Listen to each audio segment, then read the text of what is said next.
Welcome back to Morning Joy, where truth matters. I'm your host, Keith Downey, and very excited to reintroduce our next guest. She is the host, co-host of a wonderful podcast, Is This for Kids? An entertaining, humor-filled podcast helping you make informed decisions for your kids' media diet. And also the host of The Frontiers of Faith for the Pontifical Mission Societies. Welcome back to the show, Katie. Good morning. Hey, thank you for inviting me. It's so good to see you. I love getting to say hi to all of your friends over on the YouTube in the chat. That's so fun. I know. Awesome. Well, I said hi to everybody. Pleasure to have you back on. I always have you on here because it's. I mean, you have to watch a lot of films, so it only makes sense that you, Katie Ruvi, are on just to kind of give us a quick little heads up. And we picked a few different types of media that I think people will be interested to hear about. And actually, Katie, today's word of the day is timeless, which made me think, what would you say is like a good timeless movie?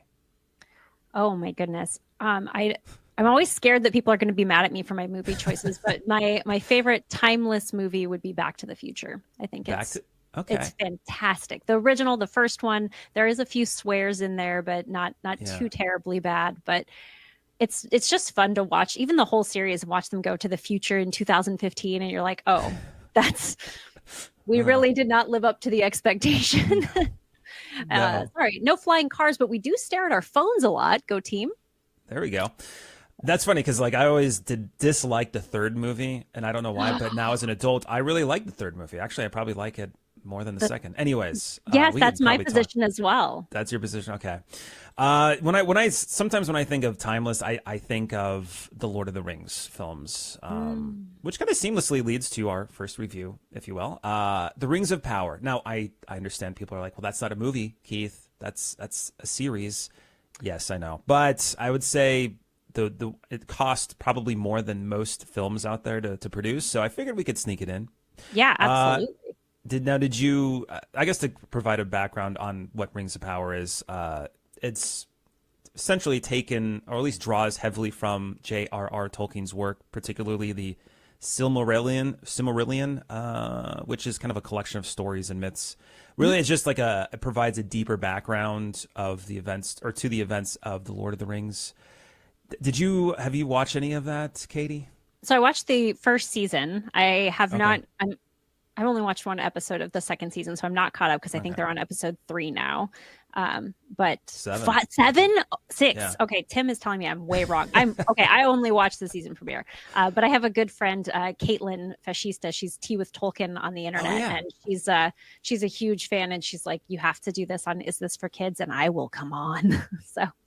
There you go. Yeah, it's very interesting because I absolutely I'm a big fan of Peter Jackson's interpretation of the Lord of the Rings. That's kind of how I got into it. I didn't read the books first. I read the books second.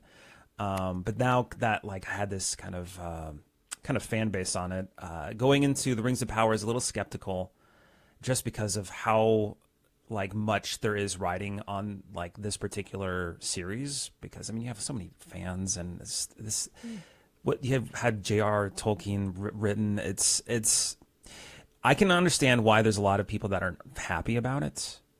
Right? Yeah, there's a lot of non-canon events that they pull from either from his letters that he wrote outside of the Silmarillion and the Lord of the Rings, or kind of just filled in the gaps where there wasn't stuff and they just needed to have a continuity of story. So a lot of people are Tolkien purists who feel very strongly about that. And then, it's just a different age.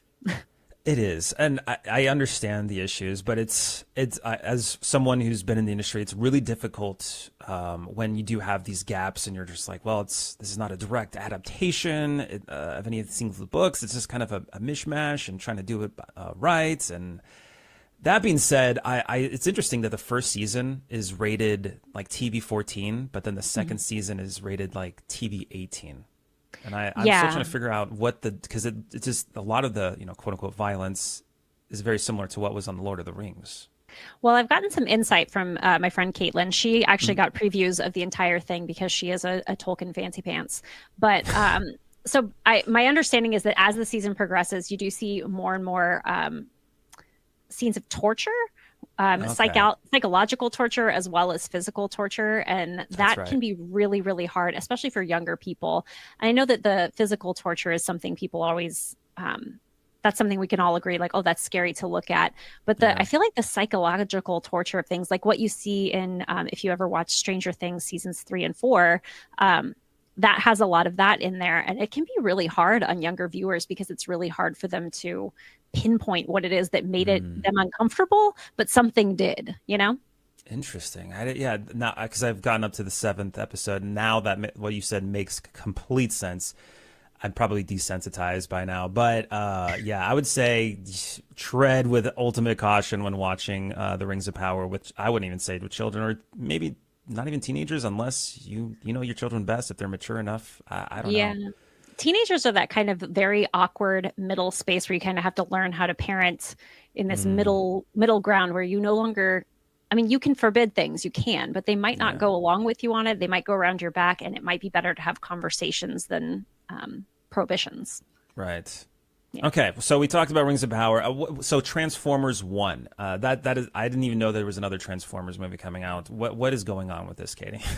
Well, it looks like the Transformers series look. It kind of seems like to me after looking at it that they wanted to make something a little bit more kid friendly. The original Michael Hmm. Bay movies were super, let's go with loud. They were just very, Yes. very loud, and not a lot of endearing plot. It was just a lot of explosions and Michael Bay nonsense. Whereas this one is a little bit. It's a prequel for Mm, you see the Autobots become who they are, and they're just little like worker bots up until now.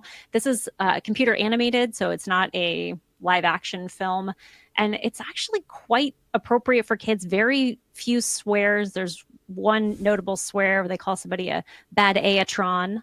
But hmm most of it is like unkind language that you might want to look out mm, for, some shut ups, some stupids, some hates, stuff like that. mm, But as far as like what our culture thinks is fine, this yeah. is just real low bar. There's a little bit of scary stuff in it, some tension, but it's not terrifying. It's certainly not explosion central like the other Transformers movies. I think it might be a good thing to take your kids to this weekend. Okay, good, nice little refresh there.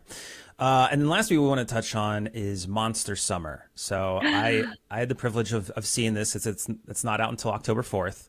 I say it's labeled like a spooky family adventure film, right? Yes. Yeah.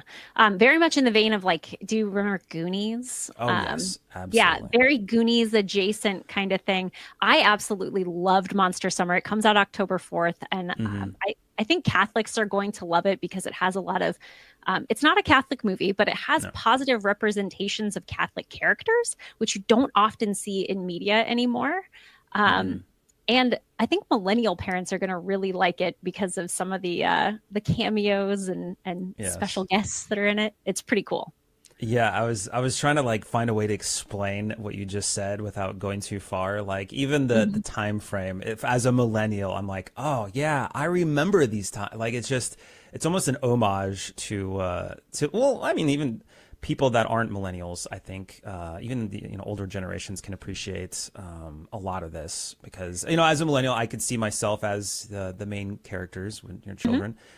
And also, like the adults, like some of the people you mentioned. I don't know if we want to give it away. I don't know if I mean Well, I mean, in the like when Mel as Gibson. soon as they get to the baseball scene, you're Yeah. gonna Oh yeah. love who the catcher is. You're gonna love who the catcher is. Okay, or no, he's not the catcher; he's the umpire. But Umpire. Yeah. yeah, but yeah, Mel Gibson is in this, Yeah. and when we were kids, being the Goonies characters in our minds, Right. the adults were the bad guys, and now that we Yeah. are the adults, we get to kind of relate to that. And the mom is great. It's a great movie. You're gonna love it. Yes. Yeah. That's another great thing too is that the adults aren't the well. I mean, I guess there's the bad guy, but there's the adults are not like Mel Gibson. They could have totally made his character like this, just a weird person, but he's not. Like it's such like I can relate to his character. Absolutely. And then, yeah, you mentioned there's not anything explicitly Catholic or Christian, but if you look for it, it's there. Like, it's definitely that, because I'm sort of a freak that looks for that kind of thing. So I was like, oh, he has a rosary on his rearview mirror. She's got a Mary in her garden. Like, I am a yeah, weirdo who does that kind of thing. And I saw those things and thought it was so cool. So, but just even from the perspective of a spooky movie for a spooky season that's right. not demonic, it's not, Mm-hmm. It doesn't take away from the human dignity, those kinds of things. As Catholics, we have got to support this kind of media. Just like Yeah. go out and see it, take all of your friends, spend your money, go to the actual movie theater and support it. Mm-hmm. I think this is a great way to get the culture back, like, because exactly. it's not like shoving down your throat like this is a Catholic or Christian movie. It's able to get a more broad audience to watch it. And I think anybody can get behind this, and then it's going to inspire others to do the same thing. Yeah, you got movies like Cabrini that people were like, "Oh, it's not explicitly Catholic." Yeah, it is. It was, but like, this. Like, I don't even think they weren't trying to make a Catholic movie. I know that. Like, it's just a movie that we can like. It's crazy. Yeah. Who would have thought? I will probably now just quote Mel Gibson anytime I need to. Like, I'll just say monsters. And then monsters. So that's October 4th, coming out October 4th. Is there anything coming up in the next month or so aside from Monster Summer that you're looking forward to film-wise? I haven't gotten to see it, so this is not me recommending anything, but I'm going to go see it this weekend. What is it? Wild Robot. I'm very interested to see. I think it could be really good, could be really bad. It's got one of those like strange, I'm scared to see how it's going to go, but it's about a robot that is found on it. She finds herself on an island with just wildlife, animals, etc. And she becomes the adopted mother of a duckling or a goose who needs to fly south for the winter. And she has to teach him how to be a big boy goose. And she's a robot. And then apparently her robots come back and it's a whole thing.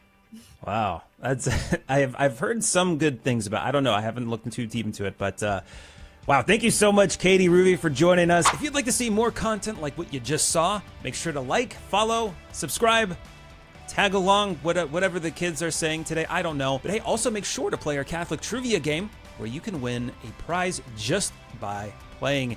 Here's what you can win. Yeah, go to grnonline.com/joy.